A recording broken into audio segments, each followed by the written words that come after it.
ইতিমধ্যে আপনারা জানেন যে ভারতের পশ্চিমবঙ্গে নির্বাচন হয়েছে এবং হিন্দু ধর্মভিত্তিক দল বিজেপি পশ্চিমবঙ্গে বিজয়ী হয়েছে এবং বিজেপির যিনি ওখানে মূল কর্ণধার শুভেন্দু অধিকারী, তার ইসলাম বিরোধী এবং মুসলিম বিরোধী এবং বাংলাদেশের সীমান্ত বিরোধী বক্তব্যগুলো যে কোনো ভদ্র মানুষকে নাড়া দেবে। যেগুলো কেমন বক্তব্য? এগুলি তো কোনো ভদ্র একজন ধর্মীয় অনুসারীর, যে হিন্দু ধর্ম ভালোভাবে যে মানে, হিন্দু ধর্মের মধ্যেও ভদ্রতা, শালীনতা, অন্যকে সম্মান করা, অন্যের অধিকার নষ্ট না করা, এইসব ভালো ভালো কথা হিন্দু ধর্মের মধ্যে আছে না? আছে তো।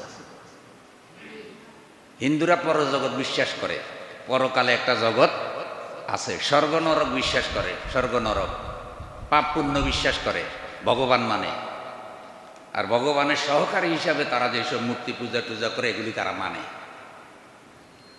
কারণ আমার প্রশ্ন হলো, তারা যদি ভগবান মানে, পরজগৎ মানে, পাপ পুণ্য মানে, স্বর্গ নরক মানে, তাহলে তারা কি মুসলমানদের বিরুদ্ধে এইভাবে মিথ্যাচার করা এবং মুসলমানদের মসজিদগুলো ভেঙ্গে ভেঙ্গে যেন মন্দির বানানো হয়, এই কথা কি কোনো হিন্দু ধর্মের সত্যিকারের অনুসারী বলতে পারে? এগুলো হলো ধর্ম নিয়ে রাজনীতি, এগুলো হলো ধর্ম নিয়ে কি রাজনীতি। ধন্যবাদ জানাই, পশ্চিমবঙ্গের অনেক হিন্দুরা এটা বিরোধিতা করতেছে, অনেক হিন্দুরা এটা বিরোধিতা করতেছে যে না, আমাদের ভারতবর্ষে এই ঐতিহ্য নাই। দেখেন, কালকে একটা বক্তব্য ভারতবর্ষের এক মুসলমান আমার কাছে পাঠাইল।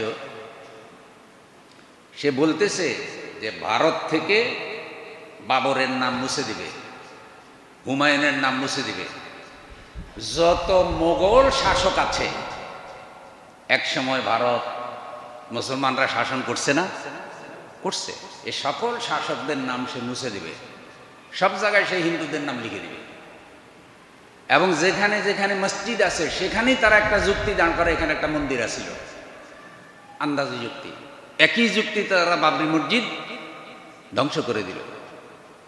আপনারা এখন বলেন, এই ভারত যদি মোগল শাসক যারা ভারতকে যেভাবে মুসলমান শাসকরা সাজিয়েছে, এই ঐতিহ্যগুলো যদি ভারত ধ্বংস করে দেয়, তাহলে তাদের পরিচয় দেওয়ার মতো কি থাকবে? বিজেপি ভারতকে এমন কিছু দিতে পারে নাই যে সারা দুনিয়ার মানুষের কাছে ভারত মর্যাদার সহিত এটা দেখাইতে পারে যে এটা বিজেপির অবদান। হ্যাঁ, শুধু হিন্দু মুসলিম দাঙ্গা উপহার দিয়েছে। আমরা চ্যালেঞ্জ করে বলতে পারি, আমাদের এই উপমহাদেশে এবং আমাদের বাংলাদেশে কোনো হিন্দু গণপিটুনিতে মারা যায় নাই। আচ্ছা, আমার সামনে কয়েকশো মুসল্লি আছেন, দোতলায় আছেন, ধর্মীয় কারণে, কেবল হিন্দু ধর্মের অনুসারী হওয়ার কারণে গণপিটুনিতে মারা গেছে, এমন ঘটনা কি আপনারা দেখছেন কেউ? আমাদের দেশে এটা নাই। এখন সাহস করে শুধু যদি কোনো একজন শাসক উপমহাদেশে জন্ম হতো যে তাদের দেশে যেই সংখ্যালঘু নির্যাতন হয়, এটার বিরুদ্ধে আন্তর্জাতিক অপরাধ ট্রাইব্যুনাল, আপনার আন্তর্জাতিক আদালতে একটা মামলা ঠুকে দেওয়া এবং আন্তর্জাতিকভাবে সাংবাদিকদেরকে জানানো যে তারাই মূলত মুসলিম নির্যাতনকারী। চোরে যখন চুরি করে তখন চোর নিজেই অন্যকে চোর বলে, নিজের পরিচয় কি করার জন্য? আলাদা করার জন্য, আড়াল করার জন্য, গোপন করার জন্য। মুসলমানরা এগুলি করে নাই। এই জন্য দেখেন, প্রায় 91 লক্ষের কাছাকাছি তথ্যে যেটা জানা গেল, কম বেশি হতে পারে, মুসলিমকে ভোটাধিকার কেড়ে নিয়েছে, ভোট দিতে দেয়নি। আমাদের বাংলাদেশে কি এমন ঘটনা কোনোদিন ঘটছে?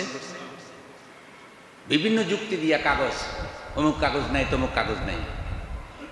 গরুর গোশত খাওয়ার কারণে মুসলিমকে হত্যা করা হয়েছে, এই ঘটনা আছে না নাই? আছে, জিহ্বা কেটে নিয়েছে। এখন তারা তাদের স্লোগান দিচ্ছে জয় শ্রীরাম, তারা তাদের স্লোগান দিক, কিন্তু আমার আপনার স্লোগান হলো নারায়ে তাকবীর, লিল্লাহে তাকবীর। তুমি জোর করে আমার জবান দিয়ে, আমি মুসলিম, আমার জবান দিয়ে জয় শ্রীরাম কেন বের করবা? এক মুরব্বী জয় শ্রীরাম বলে নাই, তার জিহ্বা কেটে দিচ্ছে। আল্লাহ তাআলা আমাদের সকলের বুঝ দাও। আমাদের গ্রামে 2টা হিন্দু পরিবার আছে, অনেকগুলো চলে গেছে রাজনৈতিক কারণে না, তারা বিভিন্ন কারণে যায়, তাদের আত্মীয় স্বজন ওখানে চলে যায়। ওই দুই পরিবারকে আমরা এত আদরে রাখছি, কোনো অসুবিধা নেই, ওরা আছে। আপনাদের আশেপাশে বহু হিন্দু পরিবার আছে না? আপনারা কি তাদের উপর অন্যায় করেন ধর্মীয় কারণে? কেউ করি না, তারা তাদের পূজা করে, করুক গা, তারা তাদের ধর্ম মানুক, কিন্তু আমার ধর্ম অপমান হয় এমনটা আমি করতে